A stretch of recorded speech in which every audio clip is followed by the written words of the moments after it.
Hello, everyone. Welcome to this 11th episode or 11th session, 11th webinar of the series of design and development of massive open online courses. I am Sanjay Mishra from the Commonwealth of Learning with my co-host, Professor Fong Sung Phuc of University of Malaysia, Sabah. We have two esteemed guests today. Professor Bonk from the Indiana University at Bloomington and Dr. Meina from Wayne State University. Welcome to both of you. It's my pleasure, colleagues, to introduce two esteemed guests today. I know you are also important participants of this webinar and you are from all over the world. But I must first thank two of my guests today who have kindly agreed to be with us to share their experience, their research on massive open online courses. And the objective of this that we thought to include is to give you a perspective about researching issues around MOOCs. Because I know most of you are interested in design and development issues.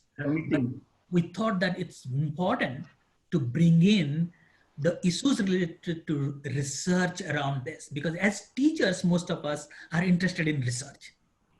And we thought no other than Professor Bonk and Dr. Meina would suit this kind of a topic because they have produced tons of work in this area. Professor Bonk is an innovator actually. He has been doing works on online learning and open educational resources, open education for a quite long time. His background is essentially he started as a corporate controller or CPA, but he is a top-rated educational psychologist and instructional technologist, focusing on the business education, psychology, and technology at Indiana University, and teaching particularly psychology and technology courses. I have been following him since quite a long time. And those of you who are more interested to know about his work, I would suggest to definitely look at his website, codbonk.com, and of course his blog on Traveling Ad Man. But I will not be doing the full introduction if I don't talk about his books, particularly the first book that I read was on blended learning. Then came The World is Open. It gave us a different framework of looking at open education world. Then there are free books like Take Variety to help us design motivating online courses. I'm specifying on this particularly to all of you because there were lots of questions in previous sessions about how to engage and motivate our learners. This is the book for all of you to grab. Of course, he also edited some excellent books on MOOCs and open education that I had the fortune of contributing to. So, Professor Bonk, you will listen to him in a short while. With Professor Bonk, we have Dr. Meina, who is assistant professor in the Learning Design and Technology program at the College of Education, Wayne State University, USA. She received her PhD doctoral degree on instructional systems technology at Indiana University. Interestingly, her master's degree was also in educational technology at Beijing Normal University. And today, particularly, the presentation will cover some of her research activities. Welcome, Dr. Meina. Welcome, Professor Bonk. With that, Professor Fong, would you like to have a few words before we go to the protocol? Yes. Thank you, Dr. Sanjaya. And a very great greetings to Professor Curtis Bonk, to Dr. Meina, and to all our fellow colleagues around the world, especially from UMS, University of Malaysia Sabah. It is still the Raya season, the Eid Mubarak season. Okay, so I know Professor Curtis Bonk long time ago when I went to Indiana University at Bloomington for my first sabbatical. And I can tell you that this man, he is a rich man. With respect to his scholarly work, he's so rich and he don't keep to himself. He share, he share. So if there's one word that I can say of Kurt Bong, he is a man who is so sharing, he share. So get ready today for a time where he will be just sharing and disseminating his riches with us. Okay, thank you so much, Kurt Bong. Thank you for the wonderful introduction. We're very humbled and very delighted to be here with you all. It's a lovely day in Bloomington, Indiana right now. I've run 68 days in a row outside just to be able to go outside during COVID-19. Otherwise, we have to stay indoors. Even our commencement ceremonies are held in virtual spaces. So I thought this is a wonderful idea. Didn't you, Meina, to have a chance to talk to people around the world? Through Zoom. Through Zoom. These days, yeah. So I've already shared my book link with all of you. You can download it for free. And there's a second book that also has 100 activities, but it's not free. And so don't get that book. Don't need, just get the free one. But they go hand in hand, Tech Variety and R2D2, Empowering Online Learning. Anyways, you don't need them. So let's go to sharing screens. Again, coming from Bloomington, Meina's coming from Detroit, where they've had a big COVID outbreak, right, Meina? Yeah, it's a little bit serious here. Very serious. And so here's a beginning of our talk here. We titled it, actually they titled it for us, Research Issues and Findings of MOOCs, Learning to Better Design Practices. And so while we've done probably almost 10 studies on MOOCs, we're gonna look at 2 to 3 of them and actually try and operationalize them, give you some things that you can do. It's not just gonna be about research per se. This is probably gonna be heavy on the practice at the end. So if you stick around for the last 10 minutes of our talk, you'll get a lot of ideas of what you can do. And maybe so at the beginning as well, we'll see. But again, thank you, Sanjaya. Thank you, Fong. I've known both of you for quite a long time for inviting us into this wonderful webinar series. I guess it's the last one before the closing. So we're almost at the end. I hope we can keep people awake through the last part of this and get their certificates or whatever they get at the end for showing up. But this was planned on the fly. It came rather late. And so I want to thank you. Meina, you want to say something? Yeah, it's a great honor to be here, and I'm really looking forward to have more communication with all of you later. So our emails are available. We're going to make our papers available. I'm going to send a bunch of links right after this to Sanjaya, who'll share them all with you. We're going to go through 3 studies, as I said, on design considerations and challenges, self-directed learning, and personalization. But first is the news. We got to look at the news first. Oh, wait a minute. How many of you have taken a MOOC? Raise your hands, put your smiley faces on. Meina, you raised your hand. How many MOOCs have you had? I think I have explored like more than 30 MOOC courses. 30 MOOCs. 30 MOOCs. And how many have you finished? I didn't count. So yeah, a lot of MOOCs. And so, in fact, you've taken that MOOC on happiness that had 2 million people in it, I think. Some people are frustrated with MOOCs. Some people are happy with MOOCs. There's also a Zoom boom happening all around the world because everyone's in Zoom like right now. Well, let's look at that data and what it says. EDX, one of the big providers of MOOCs from MIT, has had 80 million learners since they started about 7 or 8 years ago. Almost 6,000 instructors, 196 countries. There's a huge data here, huge impact just from EDX. But EDX is not the only one who's offering MOOCs. And this data is December 16th on my birthday, by the way. You can all get me a birthday gift next year and send it to Bloomington. No, don't.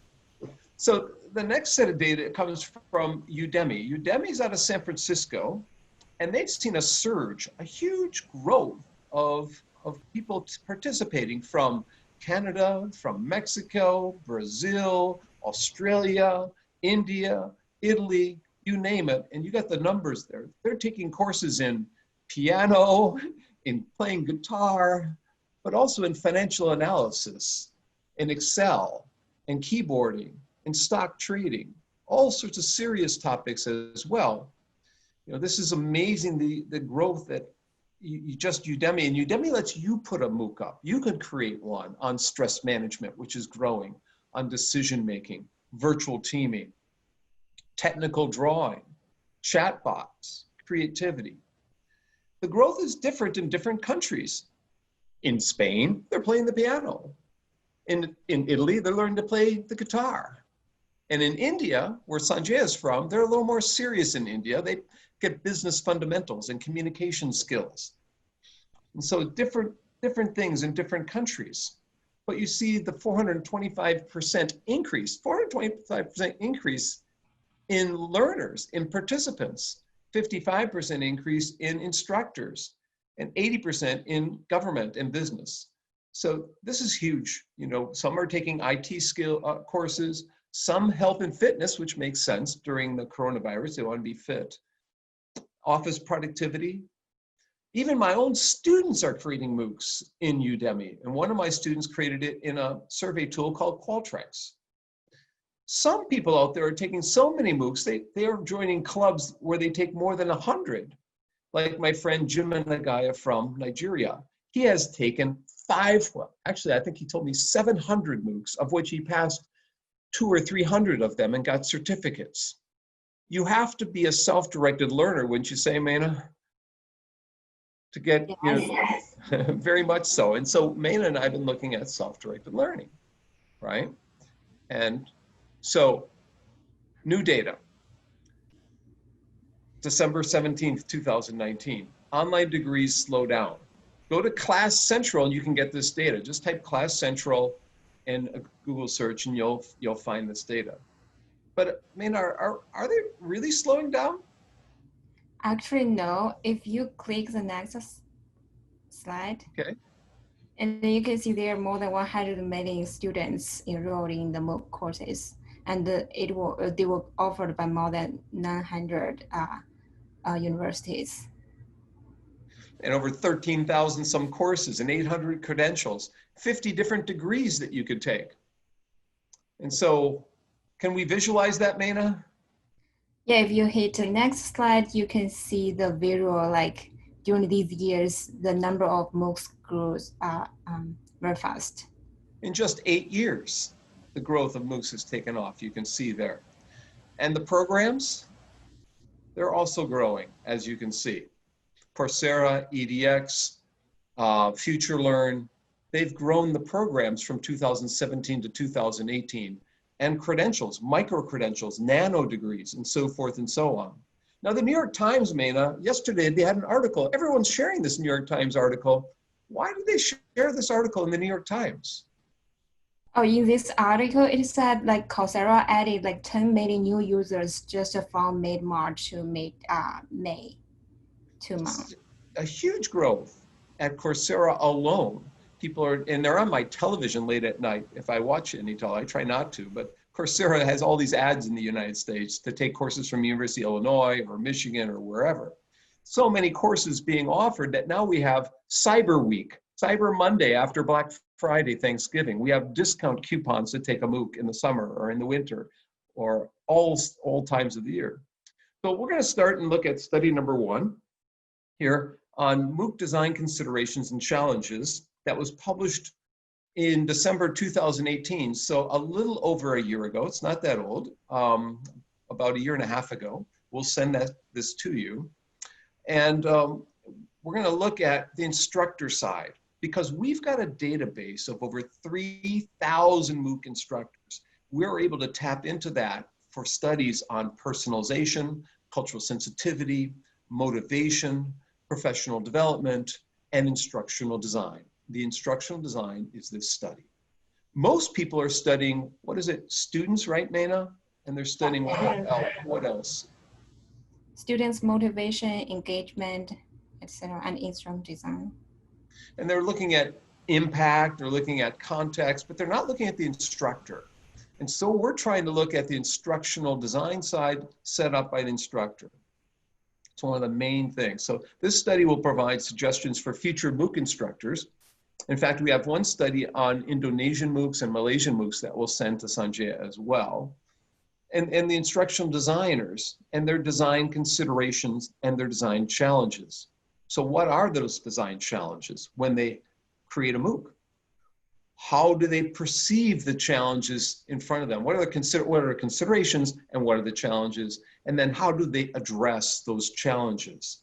So, Meina will walk you through pieces of the study now. Okay, does it work?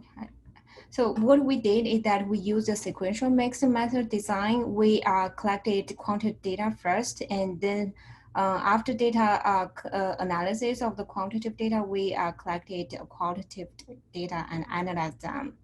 Next, please. So for quantitative data, we use a survey. For the qualitative data, we use a semi-structured interview and course review. So we conducted course review both before interview and after the interview with the 12 interviewees. Next, please. So this table shows the demographic information of the 12 interviewees. They are from different countries like the US, UK, and also they have different subject background like education, chemistry, and math, etc.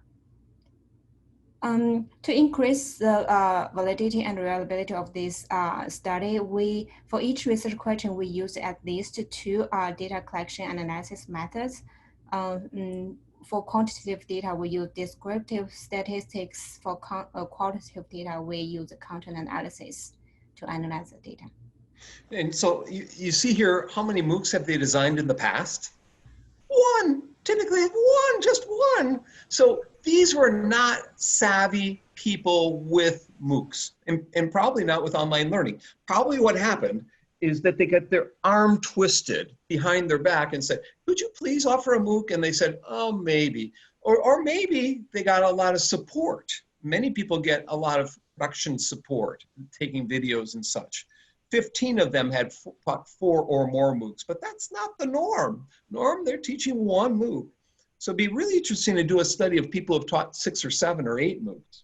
You can see the wide variation in terms of how large these MOOCs were. In the past, the average size of a MOOC started, what was it, 40,000, Meina? Yeah, and then currently in general it's 8,000. 8,000. Yeah. So Jordan had a study early on in 2014 or 15, 40,000, and Andrew Ho had one more recently from Harvard, 8,000 is the average MOOC. And in Malaysia, they're much smaller. So what we found from this study, so what are the primary design considerations? So the learning objectives is the first or the that MOOC instructor consider most, and also how to assess students' learning.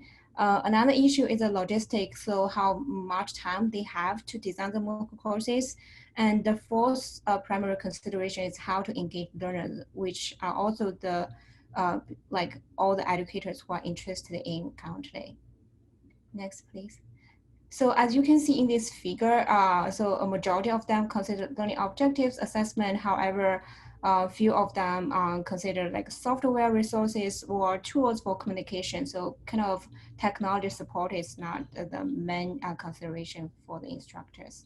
And only about a third considered cultural sensitivity issues, which we have another paper in review on, or learning theory behind. It was really the objectives and assessment and time. So one instructor from the US mentioned like in terms of engaging learners, he sent out a message each week to welcome students and also have questions in the video to engage learners. So what kind of challenges do instructors perceive when designing MOOC courses? So the first thing is the assessment. So they at least think that how to assess learners in the large courses is really challenging. And the second thing is engaging learners, and also the time limitation regarding designing and develop the MOOC courses. As you can see in this figure, so assessment, engaging learners, and also time limitation. However, technology support or how to force students team collaboration, they don't think these are challenges for them. And you can see some of the other things, tracking student progress, recording videos, not as much of a concern. So one instructor said, it took a lot of time, and also he didn't get a course release for doing this. He's crazy if he didn't get a course release or at least get some help, because he's just teaching, let's just add 8,000 students to your course load. So how did they address these challenges? A majority of them, they explored other MOOC examples in the Coursera or edX. Also, they seek help from the platform or colleagues or their own institutions. I'm wondering how many of you took my MOOC back in 2012 that had about 4,000 people, Blackboard's first MOOC on how to teach online. Anyways, you see data science here, Python programming, machine learning. Those classes are very popular. The top 10 MOOC in the world is Chuck Severance's MOOC from Michigan, Python programming, or Python for everybody. So this figure shows how they addressed their challenges, as we mentioned before. However, several of them try to address the challenges through attending conferences or reading news. So they're not doing the typical things. And we have another study that's just published in Distance Education on the professional development of MOOC instructors. And I can send that to Sanjay as well. They're browsing. They're talking to colleagues. They're looking for examples. And so today we'll provide examples. You don't have to take a full-blown course. We'll just look at examples. And so one MOOC instructor from the US mentioned that when I started making the MOOC, I could see MOOCs that other people had made. So he explored other MOOCs before he designed his own MOOC course. So in this study, we found that the time limitation is the primary logistic considerations and also the challenges. However, the primary design considerations and challenges are the pedagogic factors, how to engage learners, and also how to assess students' learning and engage students' learning in the MOOC courses. So now we'll move on to study number 2, which is the bigger study, which basically is Meina's dissertation project, which she defended a year ago, and immediately had a few articles published from it. And we'll look at MOOC instructional design considerations that facilitate self-directed learning. How do you facilitate self-directed learning? Well, my friend Randy Garrison in Calgary, at the University of Calgary, has designed a framework or a model looking at dimensions of self-directed learning that tie in real well educational psychology with instructional psychology, I guess. And so we look at motivation, self-monitoring, and self-management. Those are the 3 variables that all impact on self-directed learning, according to Randy Garrison's model. And this has been widely used. And so we have to look at what the research says in terms of MOOCs and non-MOOC environments. Well, in order to succeed at MOOCs, according to Littlejohn and Milligan and others, you need to have self-directed learning skills. There needs to be personal interaction with instructors or with peers. Self-directedness of a learner may vary in different learning environments. It's not an end-all and be-all. It's not a one number that you can enter into every different kind of environment. Some learners could be more self-directed in a MOOC and less self-directed in a face-to-face class, for instance. So instructional design, according to Randy Garrison and Marty Cleveland Innes, who was with Sanjay and I recently in Scotland for a conference, they said instructional design can influence the success one has in that environment, the engagement one's going to So the engagement one has is dependent on instructional design. But few studies have looked at it. So there was a gap, there was an opening. Especially lacking was a look from the instructor point of view, their lens as the instructor. So like Commonwealth of Learning in offering MOOCs on MOOCs, really, in some ways, the purpose of the study was to understand how to design a MOOC to be effective. The purpose is to inform instructors and instructional designers, and also the providers of the MOOCs, about current practices, best practices, potentially, in designing and facilitating MOOCs. Again, the questions were three. How do the instructors perceive the learners or participants' ability to self-direct their learning? How do they look at them? Do they say, oh, I have to control everything, or can I give them some control? And how do those instructors then perceive their ability to facilitate in that environment, in the MOOC environment? Can they foster self-directed learning? And we had some positive results in number 2. Wouldn't you say, Meina? I think that was the positive thing. Yeah. So number 3 is how do the instructors design and deliver the MOOCs to facilitate SDL skills? Do they rely on certain technologies and technology features and functions? Does it support learners in different ways? So we asked something about the technology tools as well. Again, Meina will walk us through the study design. So in order to address these questions, so we used the explanatory sequential mixed method design. We first conducted pilot study, pilot interview with 4 instructors to develop the survey, and then we did pilot survey with 48 instructors. After that, we sent a survey to get response from 198 MOOC instructors, and also we interviewed and reviewed 20 MOOC instructors courses. And so one thing that Meina did is she interviewed those 4 and surveyed 48. That study's published, even though, so you can take a look at that particular study. That's in the Journal of International Journal of Self-Directed Learning. And again, that's a free and open access journal. I'll send that to Sanjaya. In her first month at Wayne State, Meina had 6 different things getting published or ready to be published and whatnot. Yeah, I really appreciate Dr. support on that. So as we mentioned that we use survey to collect the quantitative data and interview and MOOC review. So the next slide, Dr. Bonk. Next slide, please. So this table shows the demographic information of the 22 MOOC instructors. So they are from different countries from North America, Australia, and European countries.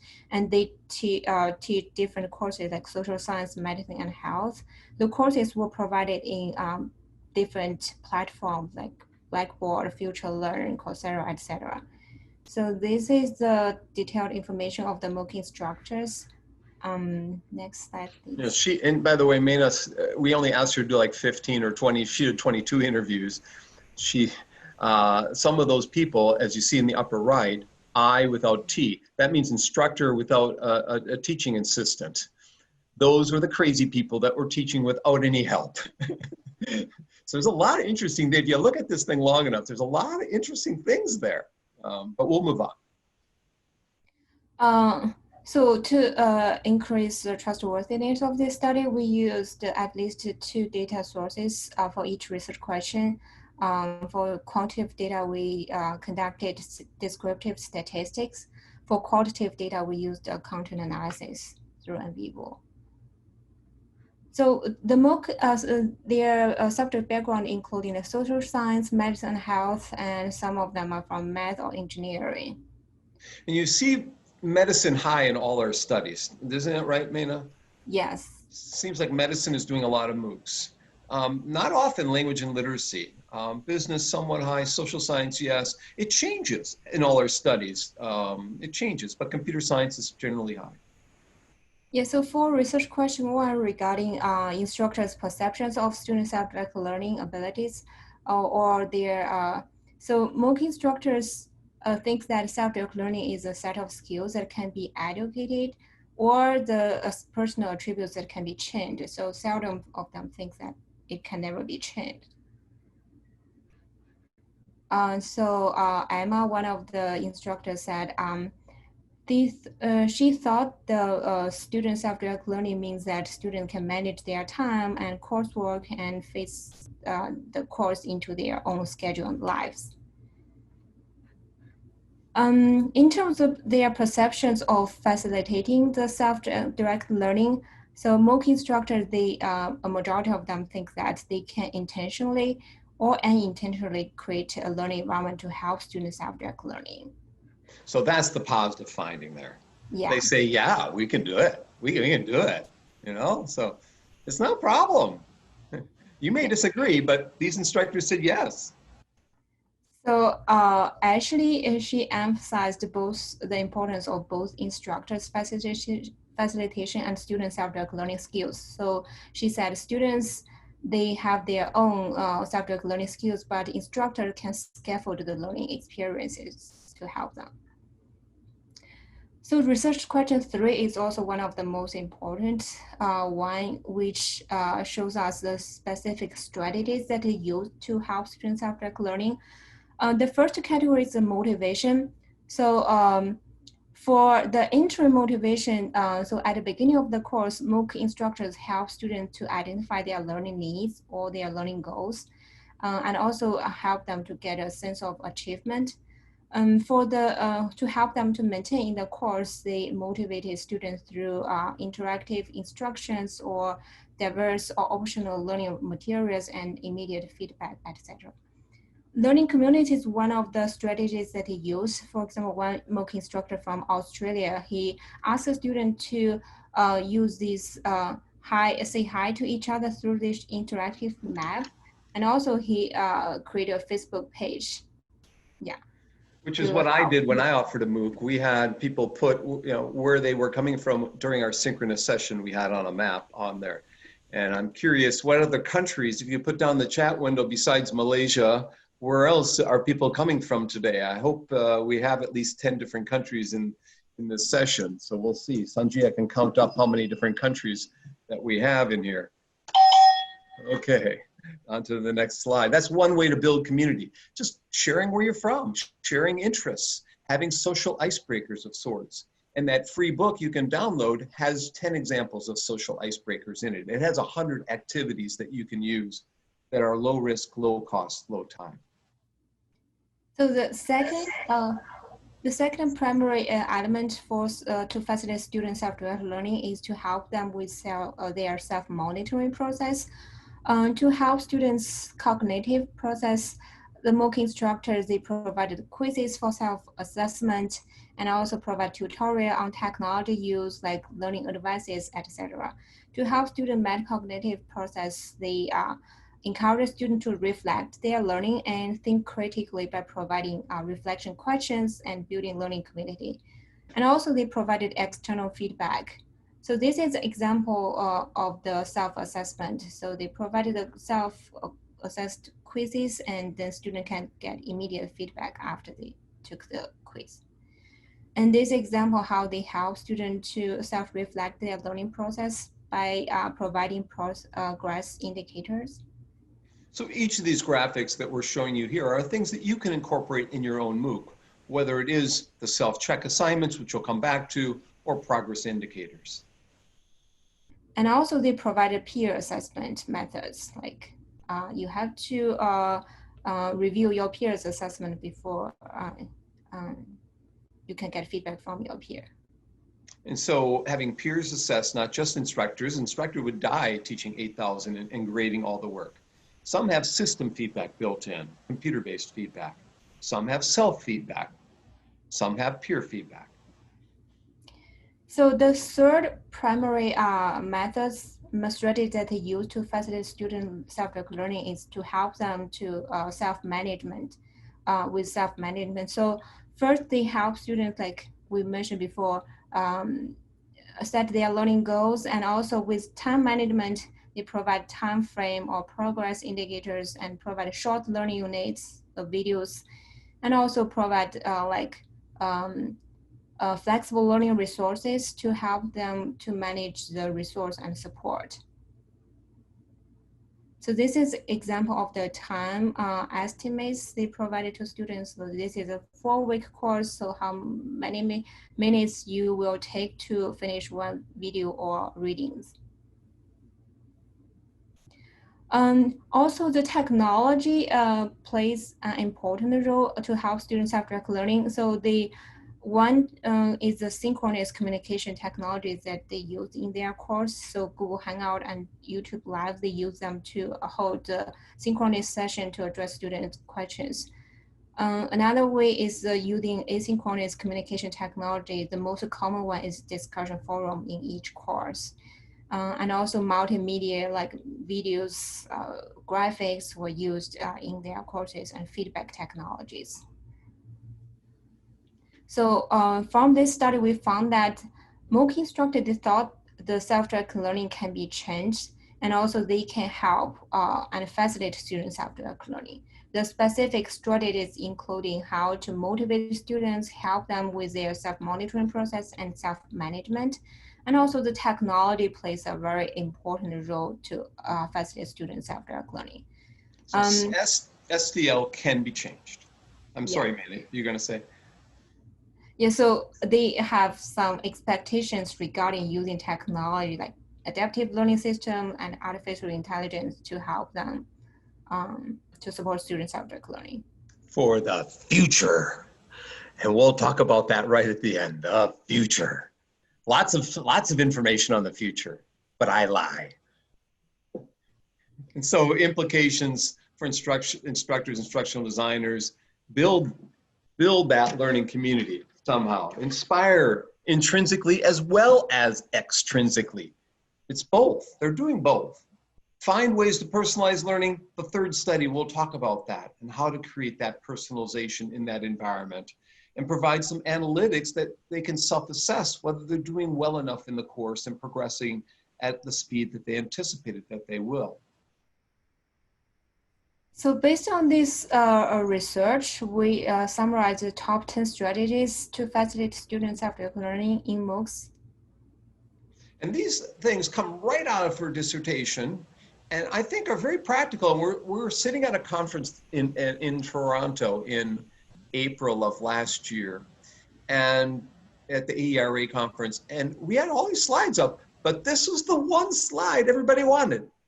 They wanted to know how to facilitate self-directed learning skills. What are the strategies? What are the specifics? And so I told Meina, we need to write a paper on that. And this is the one thing. And I was interviewed for a podcast show recently, and it's the same thing. This is the one slide that they wanted to come back to and talk about. So Meina will walk you through these 10, and then I'm going to walk you through 10 more. And then we're going to be near the end at that point. So I will briefly talk about these 10 top strategies. So first is helping students set their learning goals.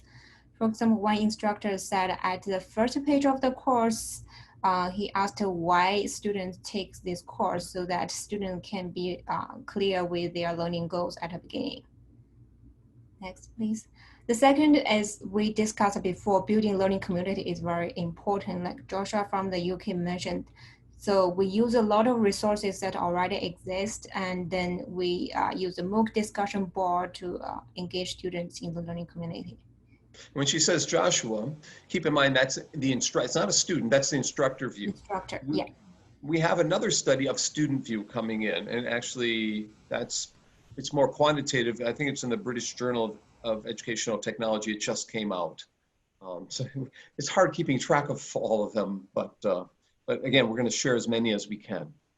And the third and fourth are offering immediate feedback and embedding quizzes for self-assessment, like we mentioned before. So they have a quiz in the middle of the video, and then once student takes the quiz, then they can get immediate feedback from the system. And also provide progress indicators to help students monitor their learning process. Which she's had in study number 2. You saw this already, but we're just recapping a little bit. And providing reflection questions like we mentioned before. And this is something that I saw in some earlier studies. Well, actually in my handbook of blended learning, which Sanjaya mentioned, we had a chapter from Cisco Systems, and they talked about the large classes that they had there, and they were offering constant reflection questions at the end of big modules. The seventh strategy is to design a short learning unit. So in general, in online learning, students will feel tired or boring if they watch longer videos. So the video usually lasts 5 to 8 minutes to engage learners in the process. And another strategy is to provide a flexible timeline. So if you haven't finished this course, and then they will ask you whether you want to reset your timeline. And also highlight the estimated time frame for videos or quizzes or even readings, as it shows here. The last but not least, so make the available optional learning materials. Like in this course, the professor provided the basic reading materials, and advanced students can choose either one to read. And so I'm going to go through 10 more such strategies, including things that my students have stumbled upon this semester or in the spring in their class. Some of them were exploring this World Health Organization MOOC on COVID-19 at Open WHO, World Health Organization, Infection Prevention and Control.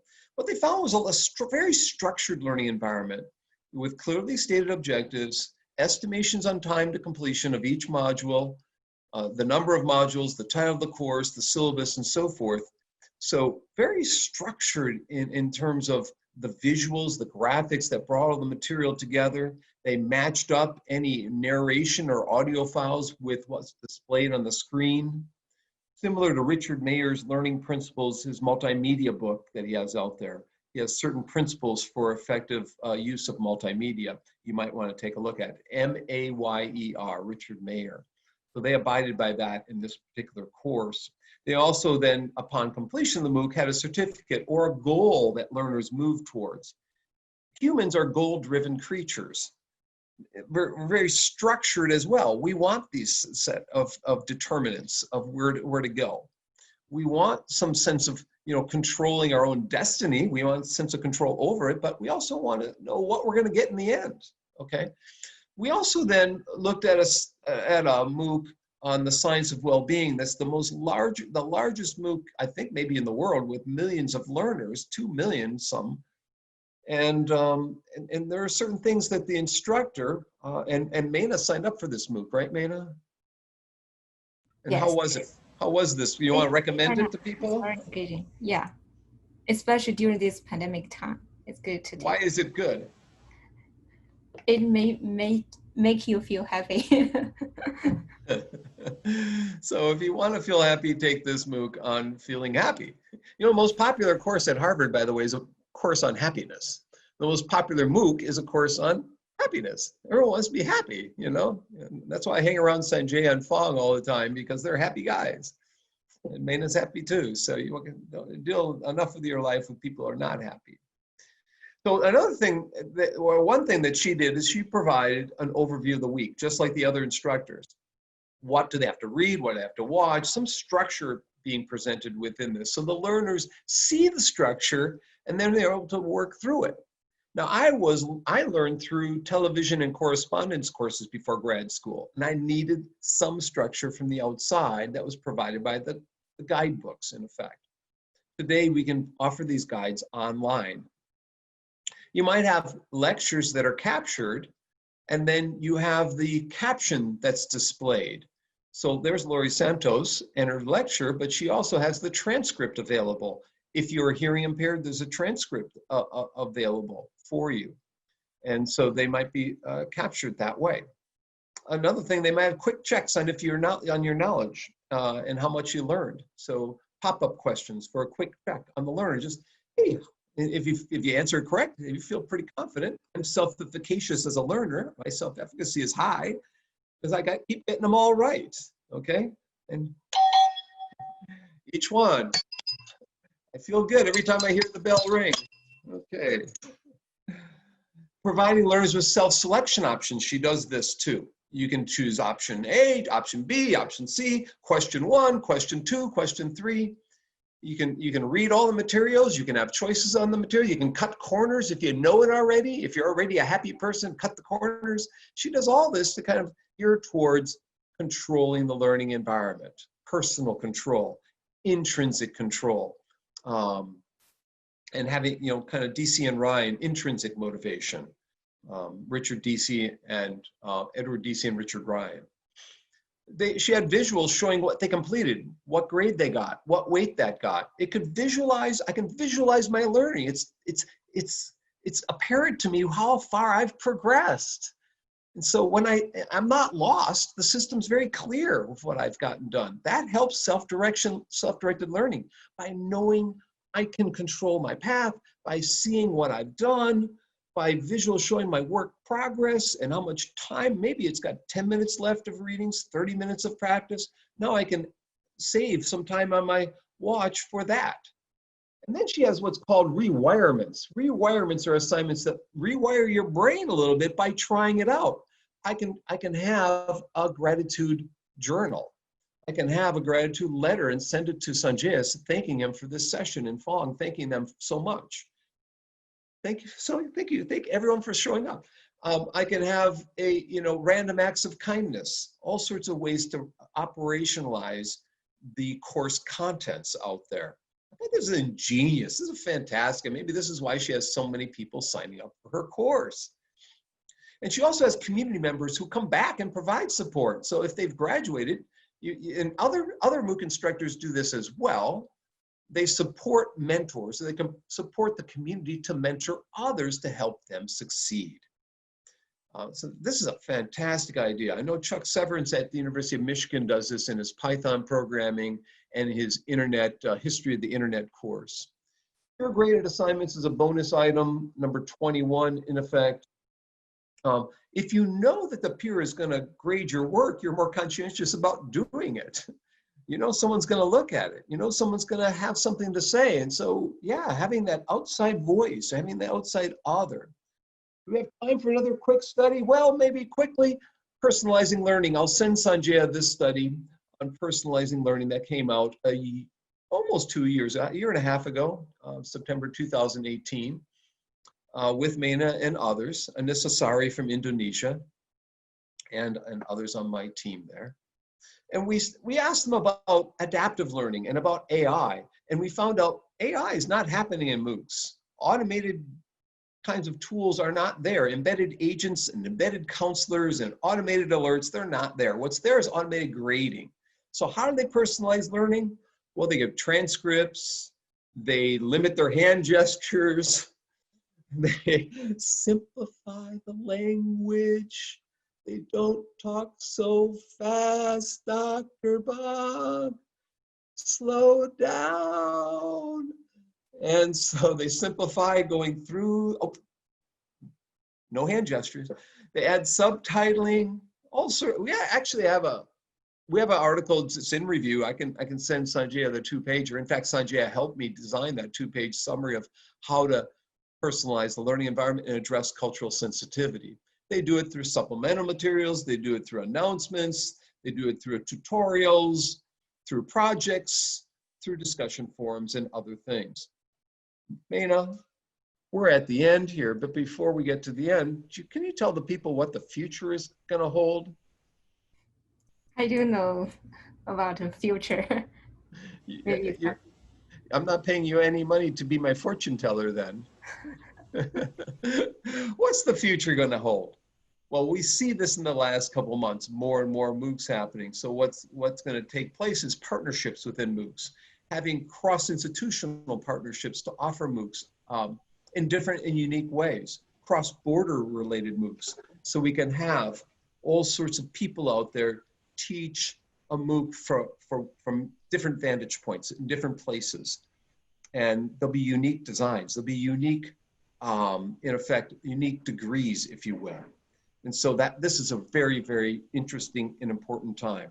But we're going to go to question asking now in our last couple of minutes that we have here and get your questions for us and see if and Sanjay, you want us to stop sharing our screen, or we need to leave it up so people can get our email? So Professor Bonk, you want to say something? Oh, yes. So once again, I'd like to say a big thank you to Professor Kurt Bonk and Dr. Meina for very enlightening and very rich sharing of your research. And Thank you, Professor Kurt Bonk and Dr. Meina. I must first thank all the participants who stayed late because normally this is a 1 hour session. Thank you all for being here. Thank you, Professor Fong, for being the co-host for this session. But the presentation was really mind-blowing, particularly the kind of research that you guys are doing, Professor Kurt Bonk, Dr. Meina, is really which are needed by academics, teachers who are involved in the process of massive designing and development of massive open online courses. Thank you for being with us today and sharing the insights and providing the tips, particularly the 20 tips that you talked about are really going to be useful. Thank you, Kurt. Thank you, Meina. Thank you, Dr. Fong. We look forward to interact with you in future. Thank you, everyone. And I personally look forward to the tomorrow's session, which is the closing session, and I'll be really happy tomorrow. Thank you all.